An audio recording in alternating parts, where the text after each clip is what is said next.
व्याख्यान का विषय यांत्रिक जीवन की त्रासदी। रोज गैग्रीन। कहानीकार अज्ञेय। जीवन परिचय। उपनाम अज्ञेय। मूल नाम सच्चिदानंद हीरानंद बादशाहन अज्ञेय। जन्म 7 मार्च 1911, कुशीनगर, उत्तर प्रदेश। निधन 4 अप्रैल 1987, नई दिल्ली, दिल्ली। पुरस्कार साहित्य अकादमी ज्ञानपीठ पुरस्कार। प्रमुख कृतियाँ कविता में है भग्नदूत, चिंता, हरी घास पर क्षण भर, क्योंकि मैं उसे जानता हूँ आदि। गैग्रीन सच्चिदानंद हीरानंद बादशाहन अज्ञेय की एक सुप्रसिद्ध कहानी है। पहले यह कहानी अज्ञेय जी के कहानी संकलन विपथगाह में रोज नाम से प्रकाशित हुई थी। सन 1990 में यह कहानी गैग्रीन नाम से प्रकाशित हुई। हिंदी साहित्य में यह कहानी रोज नाम से अधिक प्रसिद्ध है। कथासार। यह अज्ञेय की सबसे प्रसिद्ध कहानी है, जिसमें उन्होंने दिखाया है कि किसी भी प्रकार के नएपन से रहित जीवन में व्यक्ति और व्यक्तियों के संबंध किस प्रकार टूटते हैं। इस कहानी का केंद्रीय वाक्य ऐसे तो रोज होता है बार बार इस विडंबना को उजागर करता है। इस कहानी को नई कहानी की पूर्व पीठिका भी कहते हैं।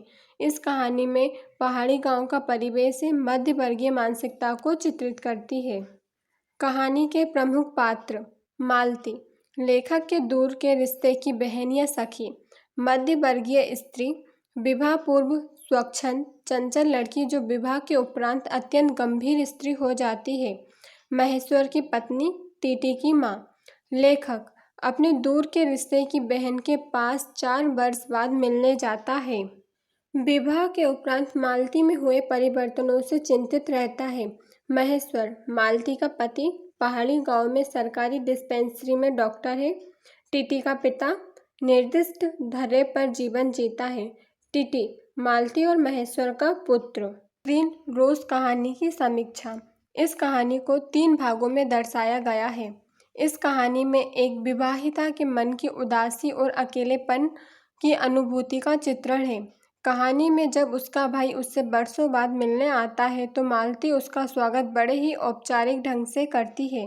मालती में थोड़ा भी उत्साह नहीं दिखाई देता है। उससे उसका हाल समाचार तक नहीं पूछती।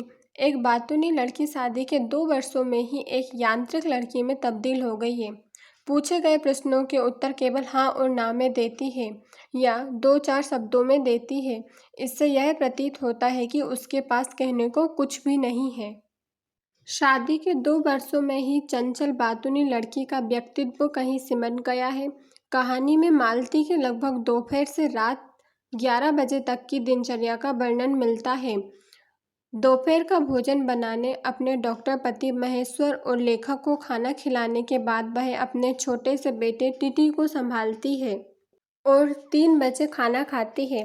उसके बाद बर्तन मांजती है, कुछ देर विश्राम करती है, परंतु उसके मुख पर उत्साह नहीं रहता। इसी प्रकार रात को बच्चे को संभालते हुए रात का खाना बनाती है। 10:30 बजे सबको भोजन कराने के बाद स्वयं भोजन करती है। बर्तन मांजते मांजते रात के 11 बज जाते हैं। फिर टीटी के साथ सो जाती है। सुबह 4 बजे उठ जाती है, क्योंकि उसके पति को सुबह अस्पताल में मरीजों को देखने के लिए जाना पड़ता।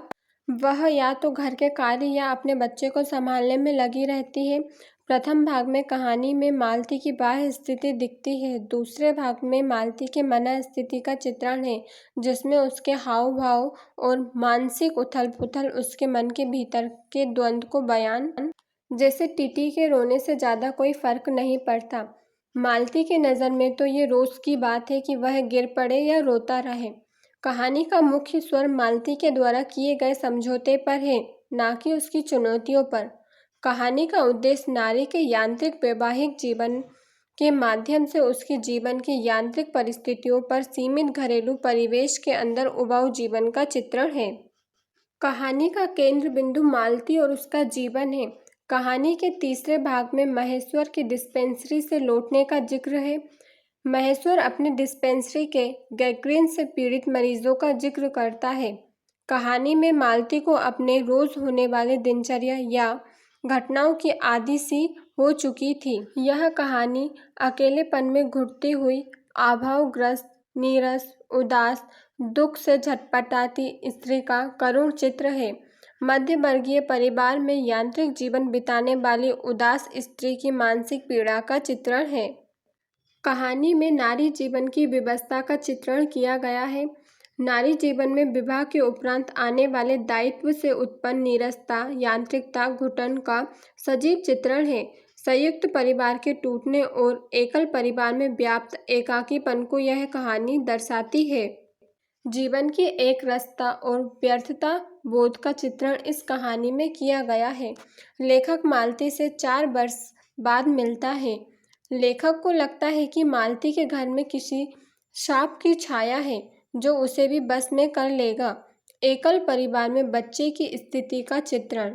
यह एक चरित्र प्रधान कहानी है।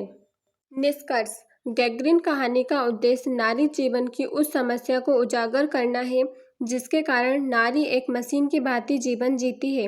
कहानी जीवन की नीरसता को व्यक्त करती है। प्रतिदिन एक सी दिनचर्या का वर्णन करने के कारण ही संभवतः इस कहानी का नाम रोज रखा गया होगा। मालती के पति डॉक्टर महेश्वर की व्यस्त दिनचर्या, चहल पहल विहीन पर्वतीय प्रदेश उसके जीवन की नीरसता में वृद्धि करते हैं। मालती के नीरस यांत्रिक जीवन की त्रासदी को कहानीकार ने उभारा है। रोज नारी की चुनौती के बजाय उसके समझौते और सहनशीलता की कहानी है। वह सब कुछ सहकर गृहस्थी की गाड़ी धकेलती है। प्रतिपुष्टि: इस विषय में मैंने समझा कि विवाह के उपरांत नारी किस प्रकार यंत्रवत जीवन में परिवर्तित हो जाती है एवं नारी में जीवन के प्रति कोई उत्साह, जिज्ञासा, उत्सुकता शेष नहीं रह जाती है। यह एक विवाहिता नारी के अभावों में घुटते हुए व्यक्तित्व की त्रासदी का चित्रण है। वह जीवन के एक ढर्रे पर रोज रोज एक तरह का काम करने, एक रस जीवन, उसकी सहनशीलता आदि उसके जीवन को उबाऊ बनाते हैं। मालती के लिए यह एक त्रासदी है जहाँ नारी की आशा आकांक्षा सब कुछ एक घुटन भरी जिंदगी में कैद हो जाती है। नारी के जीवन में जो रंग होने चाहिए यहाँ कुछ नहीं है। यह दुख की स्थिति यह है। घुटन भरी जिंदगी को सरल बनाने के बजाय उससे समझौता कर लेती है। यही उसकी अशांति का कारण है।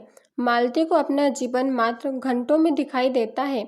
मालती पति के प्रति निष्ठा और कर्तव्य परायणता को अभिव्यक्त करती है। वह इसमें विश्वास करती है कि यही उसके जीवन का सच है। इससे इतर वह सोच भी नहीं सकती। यही कारण है कि उनका दाम्पत्य जीवन उबाऊ यांत्रिक मशीन की तरह चलता है। वर्तमान समय में नारी जीवन की त्रासदी संभव नहीं है। नारी उस वृक्ष की भांति है जो विषम परिस्थितियों में भी तटस्थ रहते हुए भी राहगीरों को छाया प्रदान करती है। नारी की कोमलता और सहनशीलता को कई बार पुरुष ने उसकी निर्बलता मान लिया है और इसीलिए उसे अबला कहा, किंतु वह अबला नहीं, वह तो सबला है। पुरुष वर्ग शायद यह नहीं जानते कि उसकी इसी कोमलता और सहनशीलता में ही जीवन का कल्याण संभव है। स्त्री पुरुष से उतनी ही श्रेष्ठ है जितना प्रकाश अंधेरे से। प्रेमचंद।